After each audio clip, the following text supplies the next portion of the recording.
بسم الله الرحمن الرحيم. بسم الله الرحمن الرحيم العلي العظيم.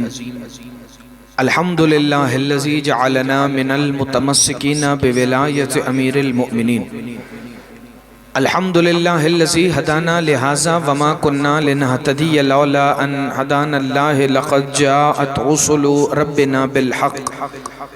مولانا و مولا الثقلین جد الحسن والحسین مولانا ابی القاسم محمد صلی محمد وآل محمد الصلاة والسلام وآل بیتہ الطیبین الطاہرین المعصومین المنتجبین الہداتیین المہدیین المنتخبین المنتجبین المظلومین الذين اذهب الله عنكم الرجس اهل البيت ويطهركم تطهيرا. صل على محمد وآل محمد. قال سبحانه وتعالى في كلامه المجيد ومحكم خطابه الحميد وقوله الحق. بسم الله الرحمن الرحيم. إنا نحن نحيي الموتى ونكتب ما قدموا وآثارهم وَقُلَّ شَيْءٍ أَحْصَيْنَاهُ فِي إِمَامٍ مُبِينٍ. صلوات باواز بلند. صلی علی محمد وآل محمد. دعا ہے کہ پروردگار عالم اس عظیم ترین عبادت کے درجات میں اور بھی بلندی عطا فرمائے، کیونکہ مجلس عزا کی قبولیت کی دعا میں اس لیے مانگتا ہی نہیں کہ کائنات کی وہ واحد عبادت ہے ذکر محمد و آل محمد، جو قبول پہلے ہے اور ادا بعد میں ہے. خالق کائنات آل محمد کی عزت اور عظمت کے صدقے میں خادمین فرش عزا نے جن مرحوم کی اصال ثواب کے لیے اس مجلس عزا کا فرش بچھایا ہے، پروردگار عالم ان کے درجات کو سید الشہداء کی بارگاہ میں مزید بلندی درجات عطا فرما. پروردگار عالم آل محمد کی عزت اور عظمت کے صدقے میں جتنے حاضرین فرش عزا سجدہ گزاران دہلیز عصمت تشریف فرمائیں، ان کے دلی حاجات کو مجلس عزا تمام ہونے سے پہلے پورا فرما. پروردگار عالم بحق محمد و آل محمد سب دعاؤں کی یہی ایک ہی دعا ہے کہ اس شہنشاہ معظم کا ظہور جلد ہو جو شریک القرآن ہے، جو خلیفۃ الرحمن ہے، جو امام الانس والجان ہے، جو صاحب العصر والزمان ہے. وہ شہنشاہ معظم بقیت اللہ العظم، وہ اپنے دور کے مصطفیٰ، وہ اپنے دور کے مرتضیٰ، وہ اپنے دور کے مجتبیٰ، وہ جو سیدہ ہیں، جو سید الشہداء ہیں، وہ حقیقت کلنا محمد تشریف لائیں اور خانہ کعبہ کی چھت پر علم حضرت عباس لہرا کر پھر صدا دیں اشہد ان امیر المؤمنین علی ولی اللہ، تاکہ دنیا کے ہر منکر علی کو یہ خبر ہو جائے کہ علی جیسے آدم سے پہلے واجب تھا ویسے ہی قیامت کے بعد بھی واجب ہے. صلوات مل کے پڑھ لیں اور بلند آواز صلی علی محمد و آل محمد. توجہ ہے. اب تھوڑا سا یہ جو آپ بیٹھے ہیں، آپ اگر آگے تشریف لیں یہاں پہ، وہ چونکہ پیچھے وہاں کرسی ہیں، تو آپ یہ ذرا ایک مجلس کا ماحول ہے وہ بہترین طریقے سے، چونکہ مجلس عزا سید الشہداء کے ذکر کی مجلس ہے، اور یہ پھر چاہے محرم میں ہو، چاہے اصال ثواب کے لیے ہو، یا ایام سیدہ میں ہو، مجلس کے آداب مجلس کے ہوتے ہیں. اور جو اصال ثواب کی بھی مجلس ہو، چاہے سوئم کی ہو، چاہے 10ویں کی ہو، چاہے 40ویں کی ہو، مجلس میں ذکر اسی طرح سنا جاتا ہے جیسے مجلس میں سنا جاتا ہے. مجلس ان کی اصال ثواب کے لیے ہوتی ہے جو ظاہری طور پر دنیا سے جا چکے ہوتے ہیں، لیکن مجلس کے اندر وہ بیٹھے ہوتے ہیں جو دنیا میں موجود ہیں. تو مجلس میں ایسے ہی بولنا چاہیے کہ جیسے زندہ بندے بولتے. وہ ایک صلوات پڑھ لے مل کے محمد و آل محمد. صلی علی محمد و آل محمد. اب مجلس میں موت و حیات کا ذکر بھی ہو سکتا ہے، لیکن کوشش ہے کہ جو موت و حیات کے مالک ہیں میں قرآن سے ایک فضیلت بیان کروں تاکہ آپ کے ذہنوں میں وہ اتر جائے، اور اس مجلس اصال ثواب کا حق جو ہے وہ جتنا ہم ادا کر سکتے ہیں وہ کریں. سورہ یاسین کی آیت نمبر 12 میں اللہ نے ارشاد فرمایا بسم اللہ الرحمن الرحیم انا نحن نحیی الموتى وَنَكْتُبُ مَا قَدَّمُوا وَآثَارَهُمْ وَكُلَّ شَيْءٍ أَحْصَيْنَاهُ فِي إِمَامٍ مُبِينٍ۔ اللہ فرما رہا ہے ہم ہی ہیں ہم جو مارتے ہیں اور زندہ کرتے ہیں، اور جو کچھ تم کرتے ہو وہ ہمارے پاس لکھا جاتا ہے، اور ہم نے ہر شے کا اختیار امام مبین میں جمع کر دیا۔ اللہ نے اب عربی میں تعارف کے لیے لفظ مختلف ہیں، انا کہتے ہیں میں کو، انتا کہتے ہیں تم کو، اور انا کہتے ہیں ہم کو، لیکن ہم کے لیے ہیں عربی میں دو لفظ، ایک انا اور ایک نحنو۔ اللہ نے اس آیت میں صرف یہ نہیں کہا کہ ہم مارتے ہیں، اللہ نے کہا انا نحنو، ہم ہی ہیں ہم جو مارتے بھی ہیں اور زندہ بھی کرتے ہیں۔ جس کا ہاتھ اٹھائے وہ بندہ زندہ باد۔ ہم ہی ہیں ہم جو مارتے بھی ہیں اور زندہ بھی کرتے ہیں۔ وَنَكْتُبُ مَا قَدَّمُوا وَآثَارَهُمْ، اور جو کچھ تم کرتے ہو وہ تو یقیناً لکھا گیا ہے۔ وَكُلَّ شَيْءٍ أَحْصَيْنَاهُ فِي إِمَامٍ مُبِينٍ، اور ہم نے ہر شے کا اختیار امام مبین میں احصا کر دیا، جمع کر دیا۔ اکثر اس آیت کا ترجمہ کیا جاتا ہے کہ ہر شے کا اختیار امام مبین کے ہاتھ میں ہے۔ نہیں، ہاتھ میں نہیں، اللہ نے کہا ہم نے امام مبین کی ذات میں ہر شے کا اختیار جمع کیا ہے، چاہے وہ زندگی ہو۔ آپ توجہ میری طرف رکھیں گے تو فکر سمجھ آئے گا۔ چاہے وہ زندگی ہو چاہے وہ موت ہو، اس کا اختیار امام مبین کی ذات میں ہے، ہاتھ میں نہیں، ذات میں ہے۔ امام مبین کی آنکھ میں بھی ہے، امام مبین کی زبان میں بھی ہے، امام مبین کے چہرے میں بھی ہے۔ نہیں، اگر کوئی آغاز مجلس میں فکرہ سمجھنا چاہے کہ امام مبین کی ذات میں زندگی اور موت کا اختیار کیسے ہے، تو جس نے حدیث قصہ روایت کی ہے نا، جابر ابن عبداللہ انصاری، وہ کہتے ہیں میں جمل کی جنگ میں دیکھ رہا تھا، علی صرف بندوں کو ہاتھ سے نہیں مارتے تھے، علی جسے زبان سے کہتے تھے نا مر جاؤ، وہ مر جاتا۔ زندہ آباد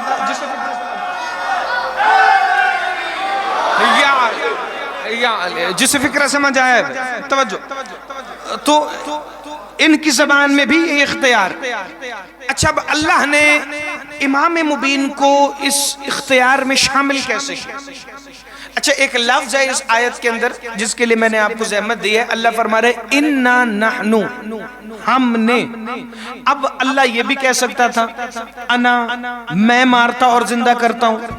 اللہ نے جب کہا نا انا، تو عربی لغت کے مطابق یہ صیغہ ہے متکلم مع الصغیر، یعنی جب اللہ کسی کو اپنے ساتھ شامل کر کے کوئی جملہ کہے تو وہ ہوتا ہے متکلم مع الصغیر، کسی کو شامل کر کے جب وہ بولے۔ مثال کے طور پہ انا نحنو نزلنا الذکر وانا لہ لحافظون، اللہ نے کہا ہم نے اس قرآن کو نازل کیا اور ہم اس کی حفاظت کرنے والے ہیں۔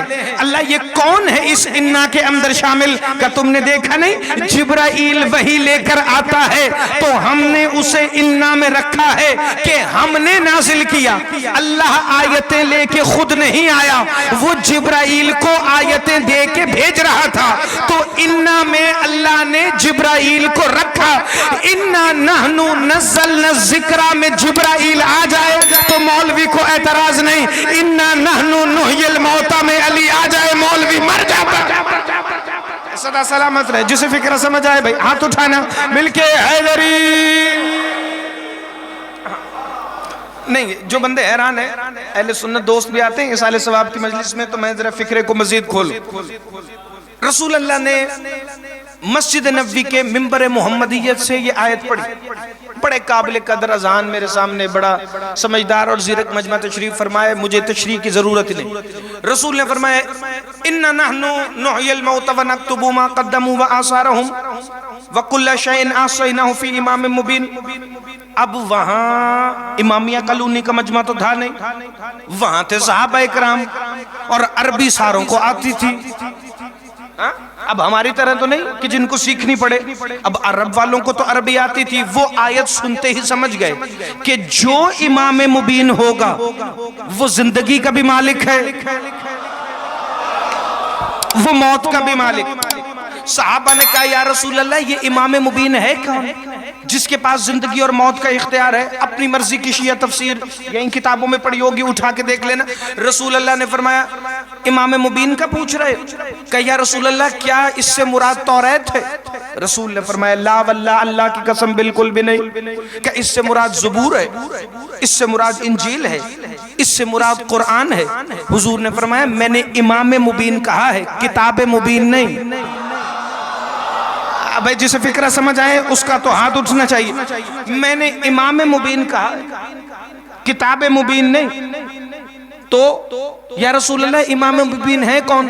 حضور نے فرمایا ذرا انتظار کرو, یا مسجد کے دروازے میں سے اللہ جانے کس کا چہرہ نظر آیا کہ حضور نے کہا اب ذرا سارے پلٹ کے دیکھو. اب جو سب نے مسجد کے دروازے کی طرف دیکھا نا تو سامنے مولا علی کھڑے تھے.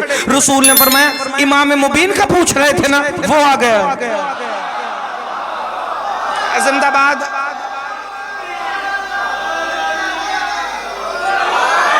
یا علی. اب جس کے دل میں فکرہ اترا ہے میں اگلا فکرہ شامل کروں جی. وہ آ گیا ہے امام مبین. اب ان کو تو پتا تھا کہ اللہ نے اس انا میں متکلم مع الصغیر بنا کے علی کو اپنے ساتھ شامل رکھا ہے زندگی اور موت کے معاملات میں. بندے اس دن کے بعد دیکھتے تھے علی مولا بازار میں گئے بندے پیچھے, علی گھر میں گئے بندے باہر, علی مسجد میں آئے بندے ساتھ, علی مولا باغ میں گئے بندے ساتھ. جہاں جہاں حسنین کے بابا جاتے تھے بندے پیچھے پیچھے پیچھے.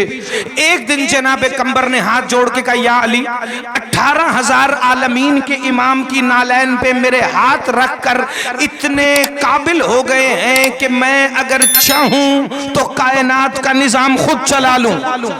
یا علی ایک بات میں آپ سے سمجھنا چاہ رہا ہوں. علی مولا نے فرمایا کمبر بولو. کمبر کہنے لگا یا علی جس دن سے حضور نے سورہ یاسین کی آیت پڑھی ہے نا اِنَّا نَحْنُ نُحْيِي الْمَوْتَ وَنَكْتُبُ مَا قَدَّمُوا وَآثَارَهُمْ وَكُلَّ شَيْءٍ أَحْصَيْنَاهُ فِي إِمَامٍ مُبِينٍ.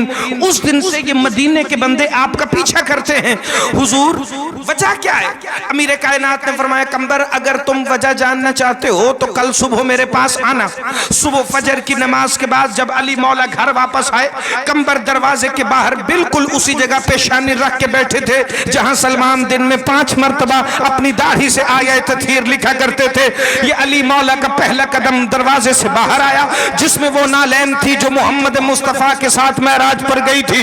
کمبر کہتے ہیں یا علی بندے انتظار کر رہے ہیں گلی کے نکر میں کہ آپ نکلے تو وہ آپ کا پیچھا کریں. یا علی جس دن سے سورہ یاسین کی 12ویں آیت پڑھی ہے محمد نے مسجد نبوی کے منبر سے اس دن سے بندے آپ کا پیچھا کرتے ہیں. کہ کمبر یہ دیکھنا چاہتے ہیں علی مارتا کیسے ہے, علی اٹھاتا کیسے ہے. علی نا 2-3 بندے ہیں جن کے ذہن میں فکر نہیں اتر رہا لیکن سے میری طرف دیکھ رہا بھائی یہ دیکھنا چاہتے ہیں علی مارتا کیسے, علی زندہ کیسے کرتا ہے. کمبر چلو میرے ساتھ. مولا علی نے جناب کمبر کا ہاتھ پکڑا. یاد رکھنا پوری دنیا علی کو چاہتی ہے. علی نے 2 کو بڑا چاہا ہے, ایک میسم ہے ایک کمبر ہے. ہاں اور خود امیر کائنات نے فرمایا مولا فرماتے ہیں سلمان ابو ذر تم مجھ سے محبت رکھتے ہو؟ کہ یا علی خود رسول نے کہا ہے کہ ہم 9ویں اور 10ویں درجے پہ ہیں معرفت کے. کم معرفت کے 10ویں درجے پر ہو, عشق کا بتاؤ معیار کیا ہے؟ کہ یا علی جو آپ کہیں ہم سوال کیے بنا کریں. کہ اتنی محبت کرتے ہو لیکن علی سلمان سے محبت کرتا ہے, ابو ذر سے کرتا ہے, ابو ذر علی سے کرتا ہے, سلمان علی سے کرتا ہے. لیکن علی 2 کو چاہتا ہے, ایک میسم ہے ایک کمبر ہے. کیوں؟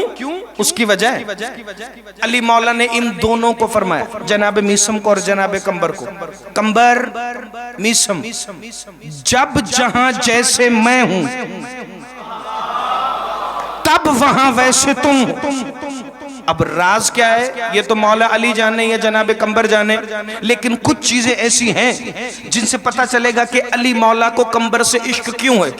کوفہ کے بازار میں جناب قمبر آئے، بندے نے کہا قمبر کہاں سے آ رہے ہیں؟ کہ اپنے مولا علی کے پاس سے۔ سوال سننا اور جواب سننا۔ کہ قمبر اس وقت کہاں کھڑے ہو؟ کہ اپنے مولا علی کے ساتھ۔ جسے فکرہ سمجھ آئے، کیونکہ روایت میں آگے بڑھاؤں گا اگر یہ فکرہ آپ سمجھے۔ قمبر اس وقت کہاں ہو؟ کہ اپنے مولا علی کے ساتھ۔ کہ تم تو بازار میں ہو، علی تو گھر میں ہے۔ کہ تم نے علی کی حدیث نہیں سنی؟ قمبر جب جہاں جیسے میں ہوں تب وہاں ویسے تم ہو۔ کہ میں علی کے ساتھ نہ بھی ہوں تب بھی میں علی کے ساتھ ہی ہوتا ہوں، چونکہ میرا اور علی کا دل کا رشتہ ایسا بن گیا ہے۔ کہ قمبر پھر بتاؤ اس وقت گھر میں تمہارے مولا علی کیا کر رہے ہیں؟ قمبر آنکھیں بند کی اور کہتا ہے میرے مولا اس وقت قرآن کھول کے بیٹھے ہیں، میرے مولا اس وقت قرآن کھول کے بیٹھے ہیں۔ بندہ حیران ہو کے کہتا ہے قمبر تم علی والے ہمیشہ وہ بات کرتے ہو جو دنیا میں کوئی نہیں کرتا۔ قمبر تیری جگہ کوئی بھی ہوتا تو کہتا علی قرآن پڑھ رہے ہیں، تو نے کہا علی قرآن کھول کے بیٹھے ہیں۔ قمبر کہتے ہیں اسی لیے تو میں قمبر ہوں، علی قرآن کھول کے بیٹھے ہیں، مجھے کیا پتا علی قرآن پڑھ رہے ہیں یا قرآن علی کو پڑھ رہا ہے۔ صدا سلامت رہے بھائی، ہمیشہ زندہ باد رہے۔ تو تھوڑا سا معیار عشق علی یا اللہ نے قمبر کا ہاتھ تھا، مولا علی ایک قبرستان کی طرف چلے۔ اب وہ جو بندے سورہ یاسین کی 12ویں آیت کی تفسیر ڈھونڈ رہے، انہوں نے دیکھا ایک قبر پہ جا کے امیر ممکنات نے دعا کے ہاتھ اٹھائے اور کہا پروردگار اسے زندہ کر اور اسے گھر بھیج، اس کے گھر والوں کو اس کی ضرورت ہے۔ وہ جو بندے دیکھ رہے تھے نا علی مردہ اٹھاتا کیسے، انہوں نے دیکھا قبر کھلی، بندہ اٹھا کفن جھاڑ کے اپنے گھر کی طرف چلا اور کہہ رہا تھا یا علی تیرا شکریہ۔ جسے فکرہ سمجھ آئے گا بھائی اگلا۔ انہوں نے دیکھا مولا علی ایک اور قبر پہ گئے، وہاں علی مولا نے دعا نہیں کی، علی مولا نے اپنے قدموں کی ٹھوکر قبر کو ماری اور کہا اٹھ اپنے گھر جا، تیرے گھر والوں کو تیری ضرورت ہے۔ پہلا دعا سے اٹھایا، دوسرا ٹھوکر سے اٹھایا، جس کے ذہن میں آیت ہی نہیں اس بندے سے بات ہی نہیں، مردہ اٹھا کفن جھاڑ کے کہتا ہے یا اللہ تیرا شکریہ۔ زندہ باد ہاتھ اٹھانا بھائی، جو علامہ اقبال بن گیا وہ بندہ بھلے اگلا فکرہ نہ سمجھے۔ یا اللہ تیرا شکریہ، جو مردہ علی نے اٹھایا دعا سے، مردے نے اٹھ کے کہا یا علی تیرا شکریہ، جسے اٹھایا ٹھوکر سے وہ کہہ رہا تھا اللہ تیرا شکریہ۔ بندے آ گئے، علی کی ابا کا دامن پکڑ کے بیٹھ گئے، یا علی ایک مردے کو دعا سے اٹھایا، ایک کو ٹھوکر سے اٹھایا، یہ آپ کا اور اللہ کا رشتہ کیا ہے؟ جو دعا سے اٹھا وہ کہہ رہا تھا علی تیرا شکریہ، جو ٹھوکر سے اٹھا وہ کہہ رہا تھا اللہ تیرا شکریہ۔ یہ وجہ کیا ہے؟ علی فرماتے ہیں یہی تو محمد نے کہا تھا اِنَّا نَحْنُ نُحْيِي الْمَوْتَى، ہم ہی ہیں ہم جو مارتے بھی ہیں اور زندہ بھی کرتے۔ صدا سلامت رہے، ہمیشہ زندہ باد۔ مل کے سارے بولو حیدری۔ جتنی زحمت فضائل کی اتنی اور ہم ہی ہیں ہم جو مارتے بھی ہیں اور زندہ بھی کرتے۔ اچھا ان کا اختیار موت و حیات کبھی دیکھنا ہو نا تو ان کے نوکروں کی زندگی بھی پڑھیں، بڑے سبق ہیں اس کے اندر، خاص طور پہ جو ہر معصوم کے ساتھ ان کے اصحاب گزرے، ان کے نوکر گزرے، ان کے خادم گزرے، ان کی زندگی پڑھیں، اس میں سبق ہی بڑھیں۔ میرے اور آپ کے 8ویں امام شہنشاہ مشہد، صلوات پڑھ لے مل کے بلے محمد و آل محمد۔ توجہ ہے جی، بس ایک روایت فضائل کی اور چند جملے مصائب کی اور جتنا جناب خواجہ ابا سلط میرے 8ویں امام کے کمال کے خادم، خاص الخاص خادم، مشہد مقدس جب آپ اطراف کی زیارت کے لیے نکلیں تو خواجہ ابا سلط کا حرم ہے جہاں آپ زیارت کے لیے جاتے، چونکہ جو ان کا ہو جائے یہ اسے بھی لائق کے زیارت کر دیتے، بڑی توجہ چاہتے،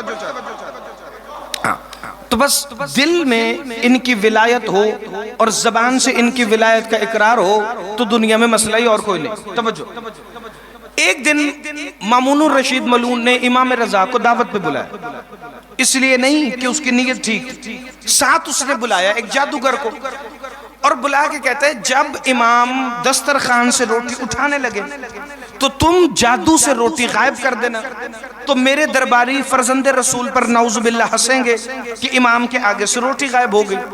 امام نے سرکار خواجہ ابا سلط کو ساتھ لیا اور مامون کا دسترخوان بچھا ہوا، امام بیٹھ گئے، اس نے جادوگر کو اشارہ کیا، جادوگر نے امام رضا کے آگے سے روٹی غائب کرنا شروع کی، ایک دفعہ کوشش کی کامیاب نہیں ہوا، دوسری دفعہ کوشش کی کامیاب نہیں ہوا، تیسری دفعہ کوشش کی کامیاب نہیں ہوا۔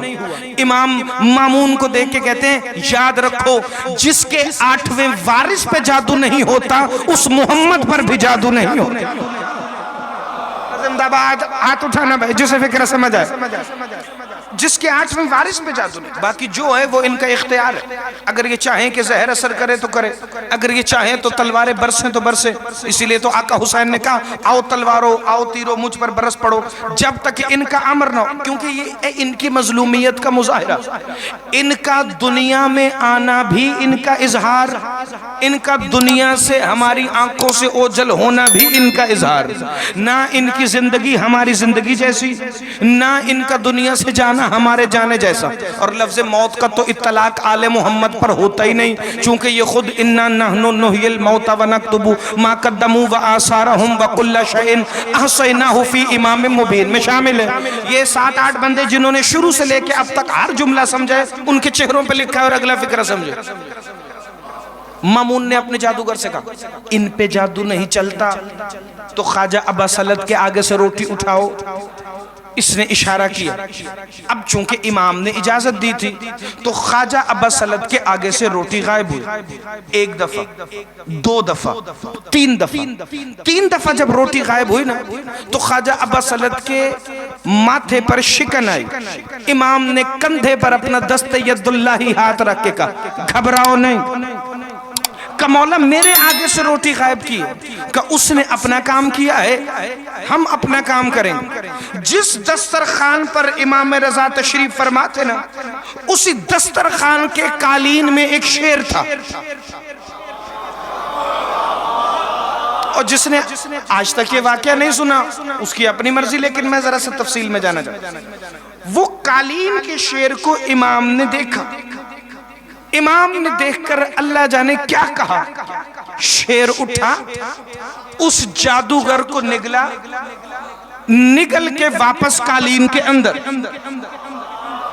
اور اس جملے کو بھی اگر پڑھ کر میں گزر جاؤں تو فائدہ کوئی نہیں، شیر اکثر چبا کے کھاتا ہے، وہ جادوگر کو ایسے نگل گیا جیسے مچھلی نگلتی ہے، جادوگر کو جب وہ نکلا تو واپس چلا گیا قالین کے اندر۔ مامون نے کہا امام رضا آپ مظہر العجائبات کے بیٹے ہیں، مجھے آپ کے معجزے پر بھی یقین ہے، آپ کے کن کہہ کر شیر کو فیکون کرنے پر بھی اعتبار ہے، لیکن شیر سے کہتے واپس جانے سے قبل میرا جادوگر تو دے جاتا۔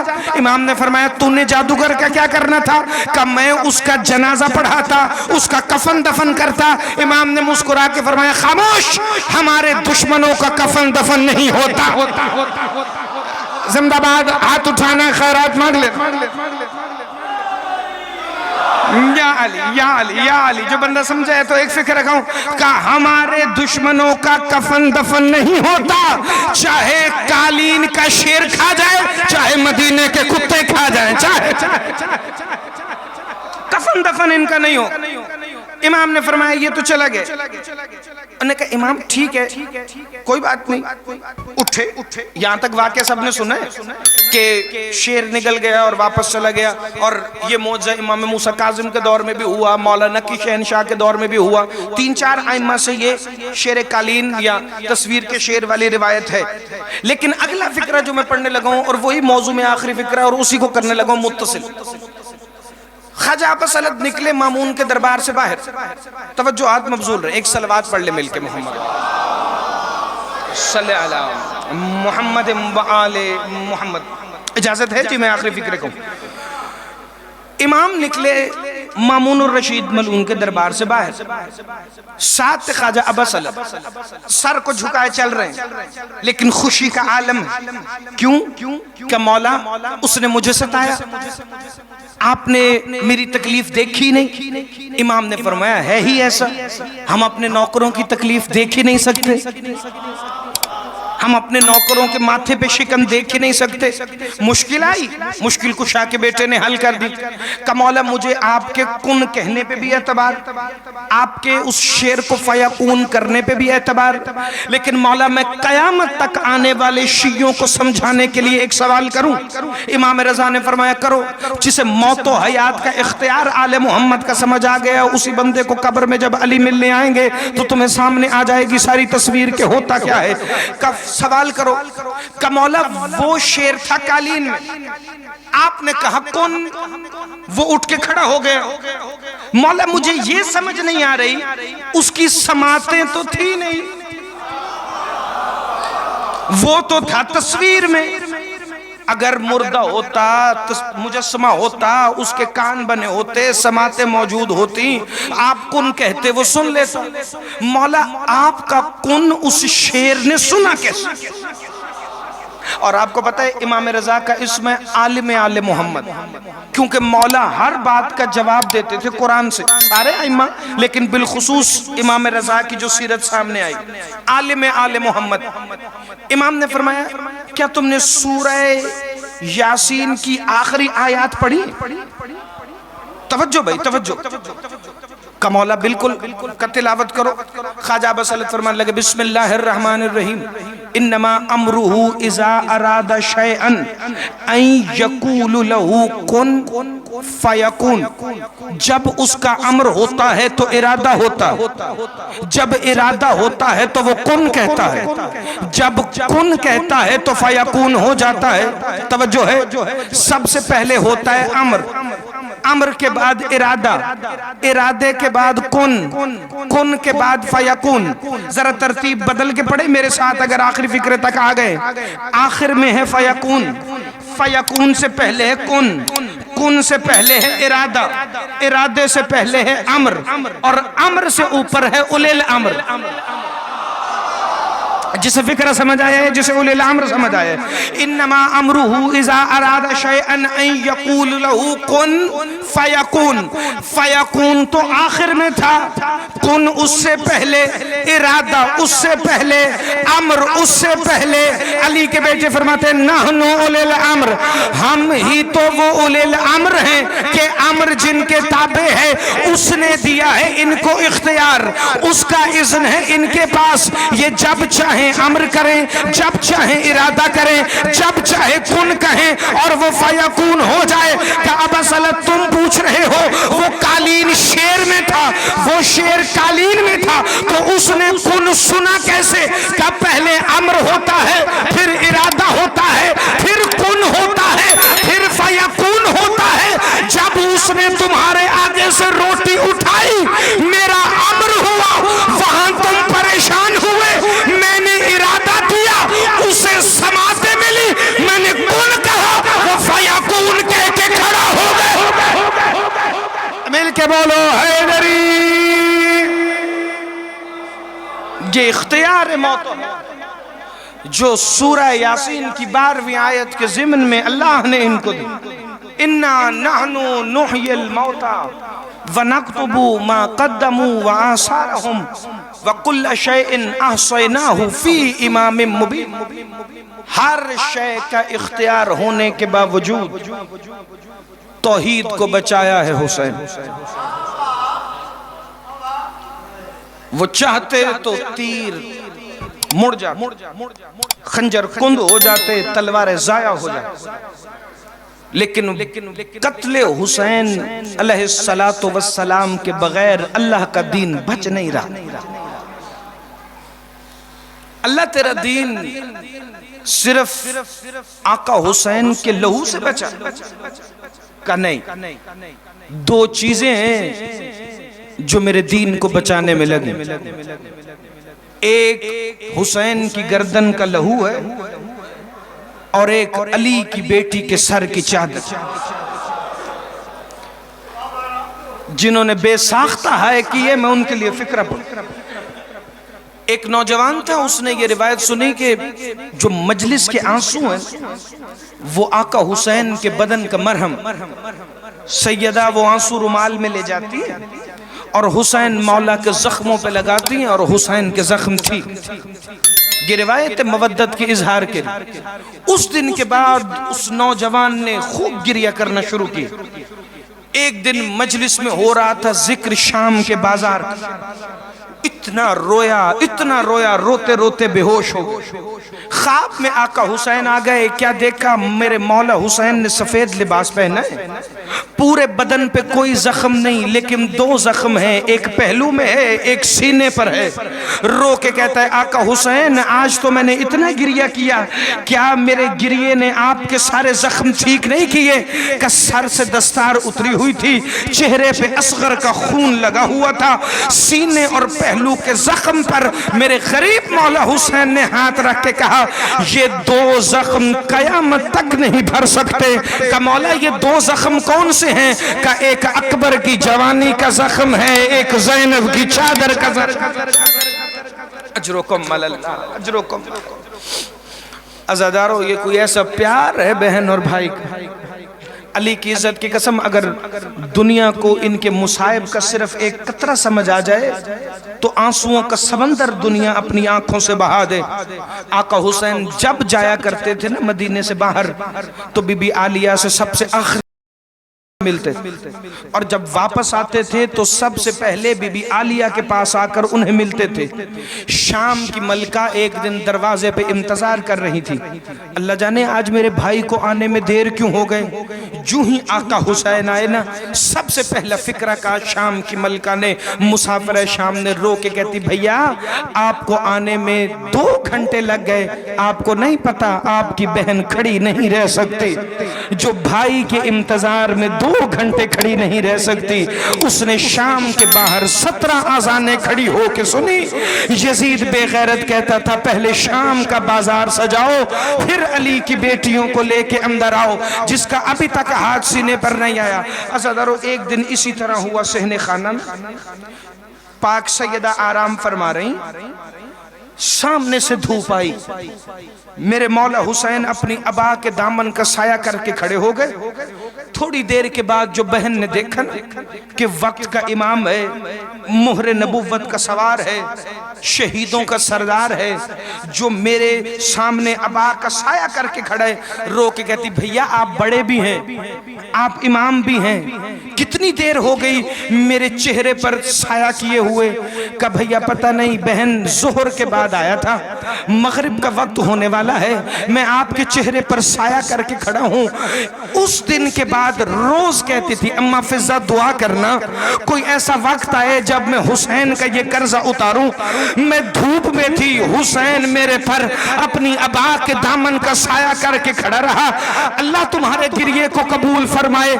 اس دن کے بعد بی بی عالیہ روز دیکھتی رہی کبھی تو دھوپ آئے نا تو میں حسین پہ سایہ کر کے کھڑی ہوں۔ عزاداران امام مظلوم بی بی دیکھتی کبھی اکبر بابا کے سامنے سایہ کر لیتے، کبھی عباس بابا کے سامنے سایہ کر لیتے، کبھی بھائی آمنے آ جاتے، کبھی علی کے بیٹے آ کر حسین مولا کے سامنے سایہ کرتے۔ گزر گیا 10ویں کا دن، 11 محرم کا دن طلوع ہوا، حسین کا بدن دھوپ میں پڑا ہوا تھا۔ وہ جو پوری زندگی انتظار کرتی رہی نا کہ حسین پر چادر کا سایہ کرے گی، وہ بندے ہاتھوں سے حسین کے جنازے پہ کہتی ہے حسین معاف کرنا آج میرے پاس چادر کوئی نہیں، حسین اگر میرے پاس چادر ہوتی حسین میں تیرے بدن پہ برسایا کرتی، جس کی آنکھوں میں ابھی تک آنسو نہیں آئے. میں نے قم میں شیخ حسین انصاریان، قم میں ایران کا مصعب خان ذاکر ہے، میں نے اس کے فکرے اپنی سماعتوں سے سنے. حرم معصومہ قم میں زلزلہ تھا کہ 11 محرم کی صبح 3 گریے والی بین کیے ہیں بی بی عالیہ نے حسین کے جنازے پر. رو کے کہتی ہے بھیا معاف کرنا، اگر میرے پاس چادر ہوتی تو میں تجھ پہ سایہ کرتی، اگر میرے پاس چادر ہوتی میں تیرے جنازے پر جلدی آ جاتی، اگر میرے پاس چادر ہوتی میں تیری گردن کا خون ایسے صاف کرتی جیسے تو نے اصغر کا لہو چہرے. سيعلم الذين ظلموا أيام كلمة. لبيك يا حسين، لبيك يا حسين.